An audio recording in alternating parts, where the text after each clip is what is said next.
hearts and our minds, we have an idea of who we really are. Word? And yet to really be that on earth, I always tell people there's a whole world that exists inside my mind, ain't got nothing to do with earth. Ain't got nothing to do with earth. And that is not just me. I think most of us are like that. We have these ideas in our hearts and our minds. And then sometimes to really do that, it takes an extra step of faith. And you know, faith is the substance of things hoped for, but the evidence ain't nowhere to be seen. Nowhere to be seen. So just in that itself, we have to develop some courage to do that. And the serenity prayer says, Lord, grant me the serenity to accept the things I cannot change, the courage to change the things that I can, and wisdom to know the difference. I find myself coming back and forth to that courage part. About 14 years ago when I started studying truth teachings, I promise you I had no idea what I was opening. I didn't. I knew that I heard Dr. Naim Akbar. I told the story before. I heard Dr. Naim Akbar. I felt good. I started taking classes, and I was in How I Use Truth, and I met Minister Jehudi. Reverend Al was teaching the class. And Minister Jehudi would come in, and they started calling me Reverend Sir, and I was like, nah, go ahead with all that. I don't know no religion would have me. I really can't do the Reverend thing. But there was a stirring in me that I wanted more. So Jehudi and Reverend Al was like, well, you need to go to Barbara King School of Ministry. And I was like, again, I don't think that I can do the ministry thing. Reverend Carl Payne, rest in peace, most certainly, was one of my teachers. And she said, you know, David, why don't you just take a couple of classes and, you know, just, you don't have to necessarily commit to anything, but just allow Spirit to guide you. You know, if Spirit is guiding you that way, then, you know, be a bit more courageous and see where that takes you. And I was like, I don't really think so. Just kind of hang out where I am. It's kind of cool. I'll come to Hillside. But I started to really think about that. And started to really think about, well, what am I really afraid of? You know, because the other side of faith is fear, right? Word? So what was I really afraid of? Well, what I was afraid of was my own small idea of what I thought ministry school was, of what I thought a minister was, and even what I thought God was. I had a smaller idea of what that was. So as I began to get that courage in myself, they was having an open house for Barbara King School of Ministry. And this is when Dr. Barbara was just coming back to Hillside. She was away on, you know, recovery and things of that nature. And I said, well, let me go to the open house just to see how it is. And when I went there, I felt like Dr. Barbara was only talking to me. Like everybody that was in it, it was a packed room, but I felt like she was talking to me directly, because what she said is that we need people that are courageous enough to take this truth off the hill. People feel good and comfortable at Hillside. Everybody wants to stay here, but we need this truth to be out in the world, to people that may not come to Hillside. And I was like, word, now that's me, because I know I deal with the unchurched folks, and they not necessarily trying to go to the church, the mosque, the synagogue, any of that, because religion has kind of turned them away from spirituality, even though those same people are seeking to find out about the God in themselves. I think everybody in their own way wants to find out about the God in themselves.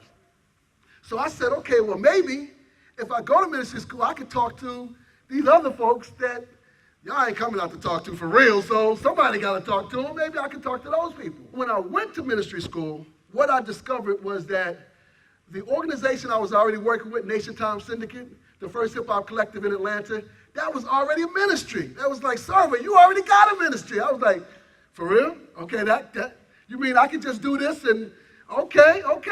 So then when I started taking classes, during that same time, there was a young man that was made assistant pastor of Hillside. And he just wanted to just keep bringing me in more and more. Now, mind you, I love Hillside, but I never really planned on building at Hillside because I have a street ministry. I already knew that, you know, my people were really not up in Hillside. They come cool, but Minister Jehudi had different ideas in his mind that, okay, I can see this team that we're building, so let's come and do this. Now, this is where walking by faith and not by sight really just crystallizes in my mind. Something started opening up in me that I really began to see Minister Server. I was asking God within myself, like, what is that going to mean to be ordained? What is that even going to mean? Am I going to feel different? Like, am I going to get this light like Paul got and the Christ light? I mean, what is it? I really didn't know. I really didn't know. But I also knew that I was becoming more and more of who I wanted to be. The people around me started, just asking different questions about, spirituality. It seemed like more questions started coming to me. So fast forward, I'm in my last quarter in ministry school. By this time, Minister Jehudi is the man. He's doing this thing at Hillside, and he's walking by faith for sure.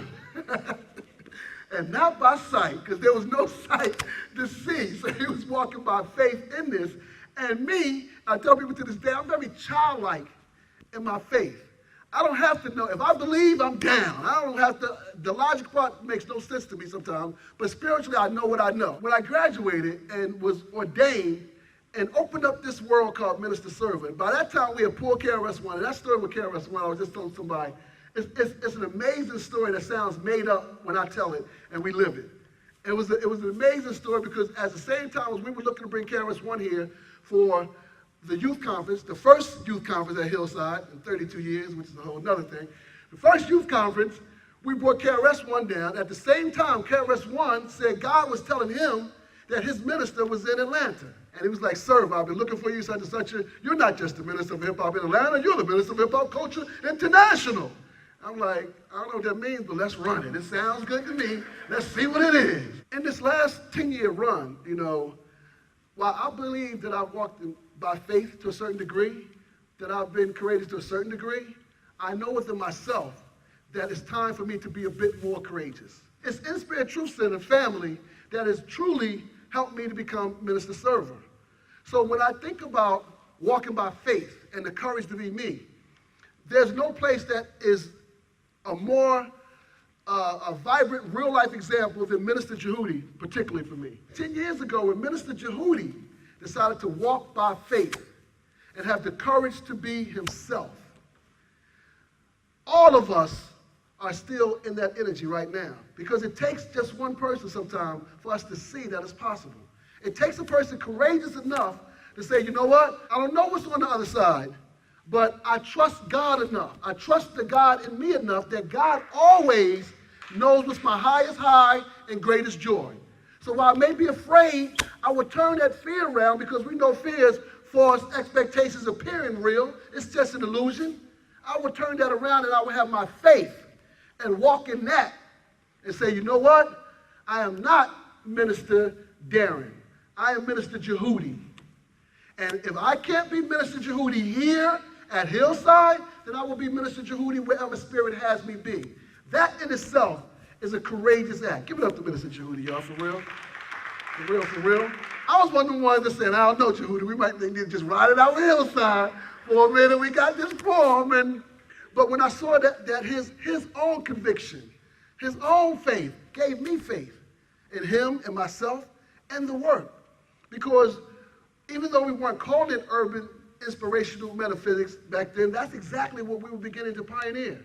And that's what all of us right now are pioneering at InSpiritTruthCenter. So when we talk about walking by faith, we don't have to necessarily go back to the ancient wisdom. We have right now real life examples of how walking by faith and having the courage to be you is a positive thing. It's a good thing. It's a thing that you can thrive, and you don't have to be afraid to be that. You don't have to be afraid and wonder what's on the other side of that fear, because on the other side of that fear is faith. And as we begin to walk in that faith, there's a courage that God has already put in us.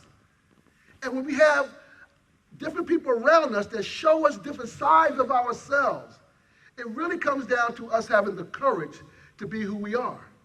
And so as we walk that path, particularly now, because there's a lot of distractions that are trying to tell you who you are. They're trying to tell you that you're not good enough until you're this, or until you have that, or until you get more stuff. And that's what we're becoming a country of, just mass consumers. Your true self needs nothing. Your true self is perfect, whole, and complete right now. There's a part of us that people that don't even know you will see your light shine and begin to ask you, what's going on? Or they may begin to come to tell you just everything. You ever meet somebody and you just kind of meet them and they're telling you just deep stuff about themselves? Sure, all of us have. That's because you have a light in you. That's that Christ in you. And all of us are seeking to find the Christ within ourselves. So sometimes that person may not have ever known you, but they say, Terry, I see something in you, and my wife, my children, my work, whatever it is, and they know that they're going to get something that's going to help them feel more of who they are simply by you being who you are. Simply by you being courageous enough to be who you are. Let me give you Minister Service 7 suggestions. Number 1, you have to believe that you are worthy to be your authentic self. That deeper, higher part of you, that high elevation of yourself that you see, that's you seeing yourself from your God self. And you are worthy of that because God gave it to you. Number 2, be clear and specific about your heart's desires and know that it is already done. Jesus said when we pray believing that it's already done. We're simply looking to bring it to earth from heaven that already exists. Okay?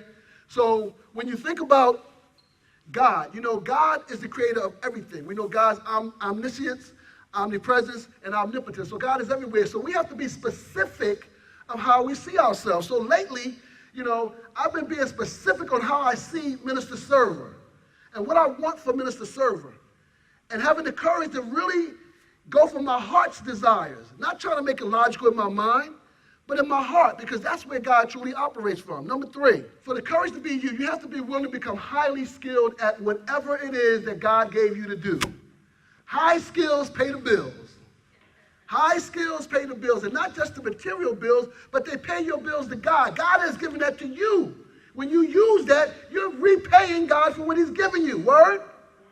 So develop those skills because God is never regular. God is never mediocre. God is awesome. And so are you. Number 4, think, speak, and live with an attitude of expectancy.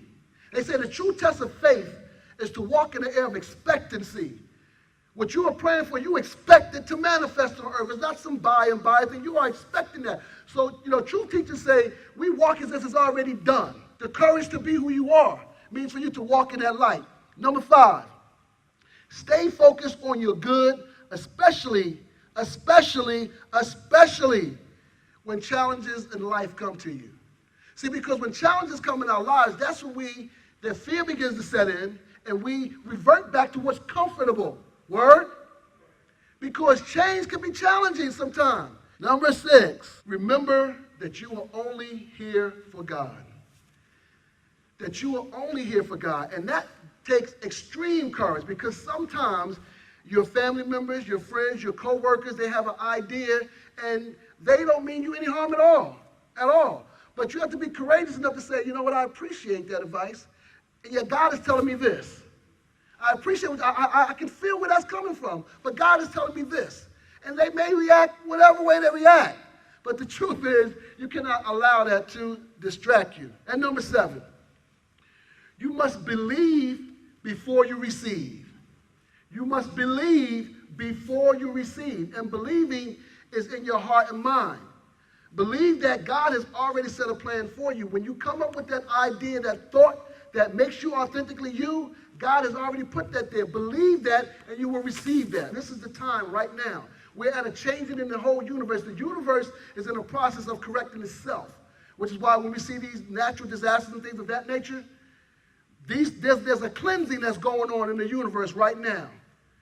And when we are in alignment with our true selves, when we are courageous enough to be our true selves, then we help that alignment. We help humanity to see itself as the children of God that we are.